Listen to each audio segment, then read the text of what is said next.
Hi there. Think about the people in your life who've grown old, maybe a parent, maybe a grandparent, a neighbor you've known for years. Some of them have aged in a way that looks almost effortless. Still sharp, still active, still engaged with life well into their 80s.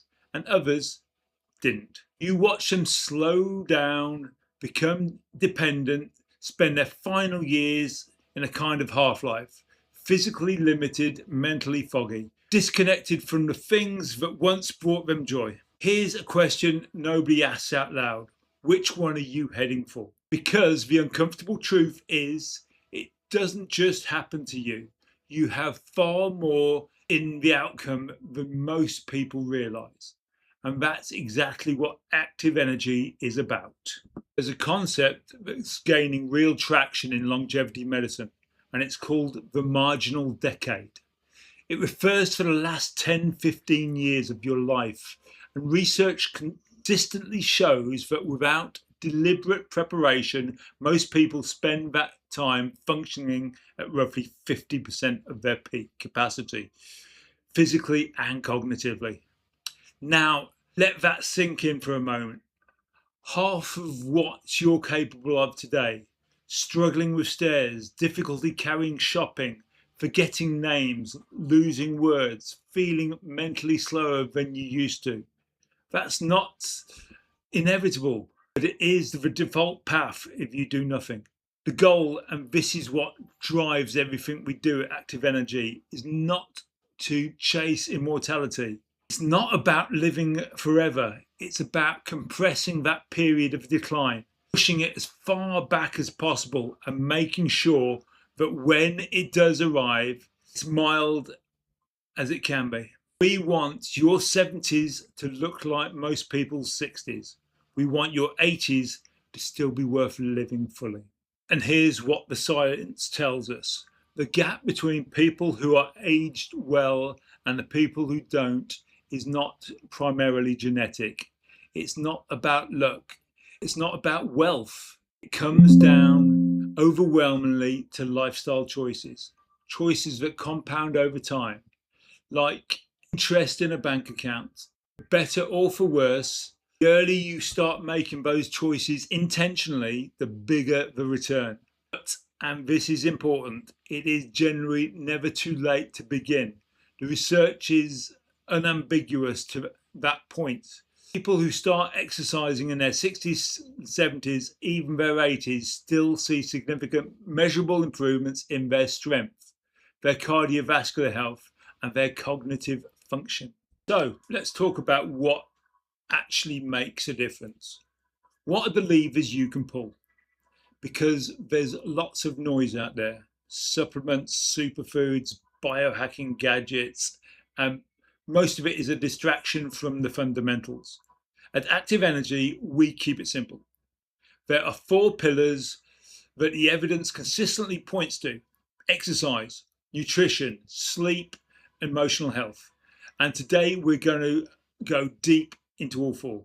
Exercise, because if there's one single thing you could do to change the trajectory of your aging, this is it. Not a pill, not a supplement. Movement, consistent, deliberate, varied movement. Researchers who study longevity will tell you that cardiorespiratory fitness, essentially how well your heart and lungs can deliver oxygen to your muscles during sustained effort, is the one of the strongest predictors of how long you will live. Stronger in fact than cholesterol, stronger than blood pressure. It's counterintuitive because we spend so much of our time at the doctors talking about these numbers. Your fitness levels are arguably the most important vital sign you have. Now, when we say cardio, we don't mean grinding away on the treadmill for hours every day. What the research supports is a mix of steady, moderate effort activity.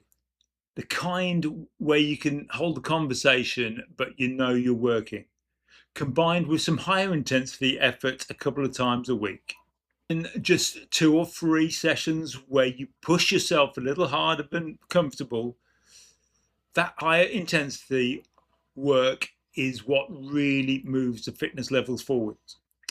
And it's what keeps your cardiovascular system generally robust as you age.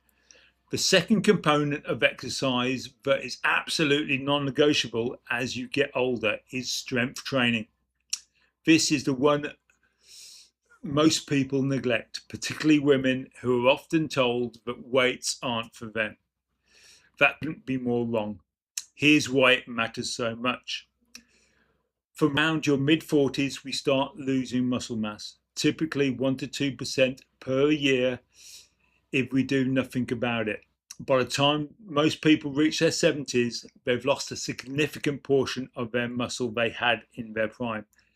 And it's that muscle loss, not just the number on the scales, that underlies so much of what is associated with getting old.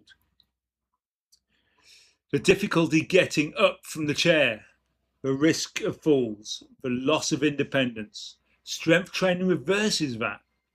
2 or 3 sessions a week, focus on the major muscle groups, legs, back, core, can not only slow the loss, but actually rebuild muscle at any age. The third element in exercise is what we'd call mobility and balance, because it's not just about being strong or having good cardiovascular fitness. It's about being able to move well, being able to bend, reach, rotate, and react. Balance deteriorates with age, and poor balance is one of the leading causes of falls in older adults, which can be genuinely life-changing and not in a good way. Simple practices, stretching, yoga, tai chi, even just standing on one leg while you brush your teeth, make a real difference over time.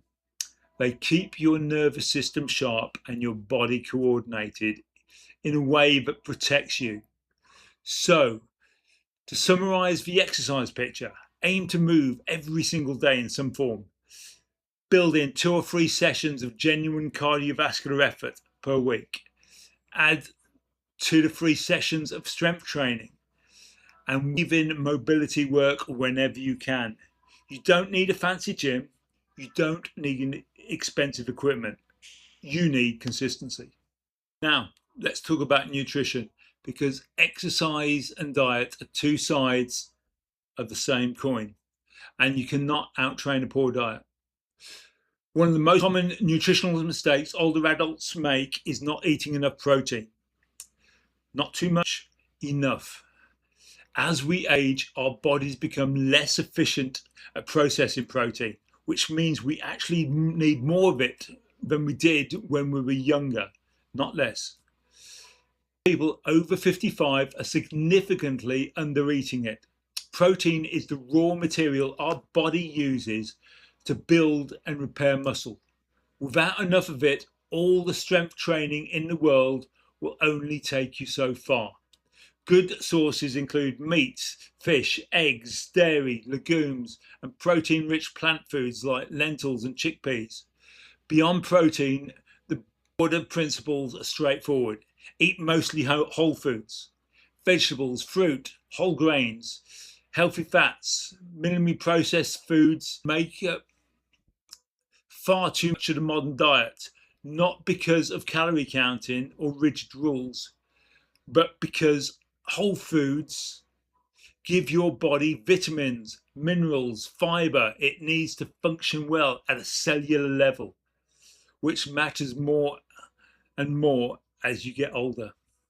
The third pillar is sleep, and it's one that people most consistently underestimate. We live in a culture that quietly celebrates busyness and treats sleep as optional. It isn't.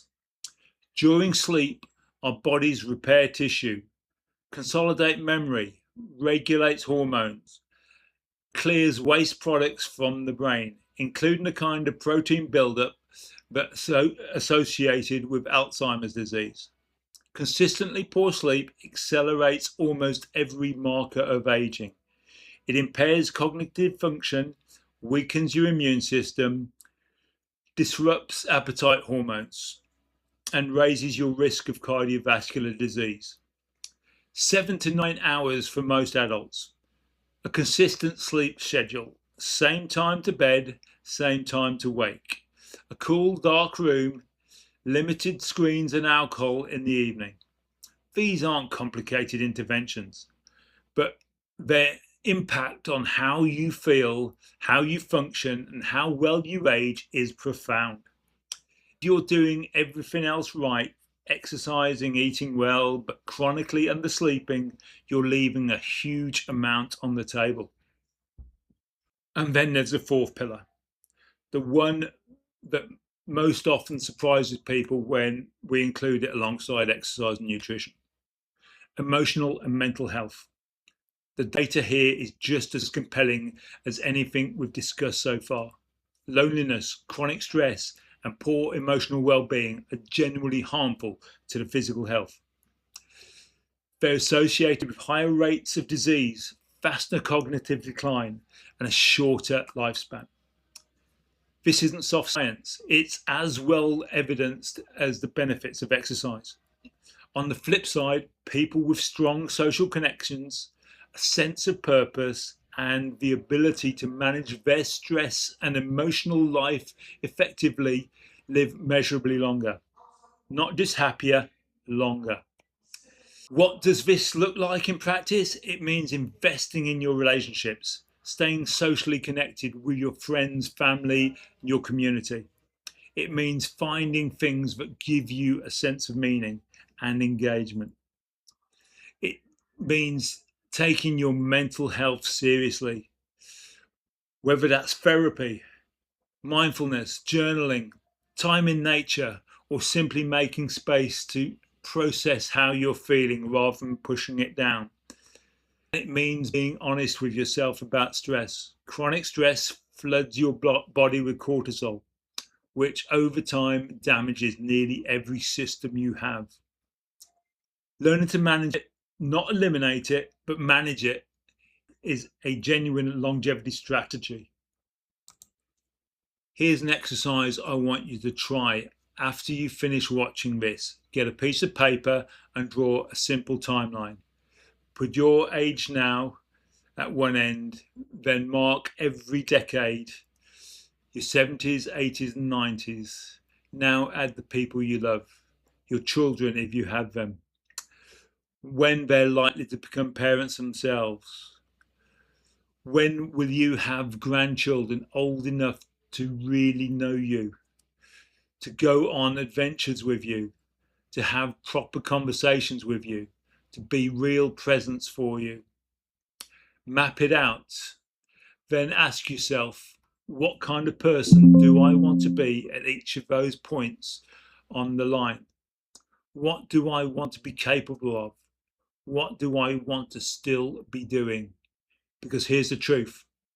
The difference between being 75 and being 85 in terms of what you can experience, what you can give, what you can mean to people around you is enormous. And so much of that difference is determined not by fate or genetics, but by choices you make in the years leading up to it. You're not powerless here. You are, in fact, the most important variable in this equation. At Active Energy, we don't believe in living well in later life as a privilege or for the few. We don't think you need a six-figure health program or a team of specialists to make meaningful progress. And fundamental, consistent movement, quality sleep, strong relationships, and a healthy mindset are available to us all. What you need is the right information, the right guidance, and a community around you that's moving in the same direction. That's what we're building here.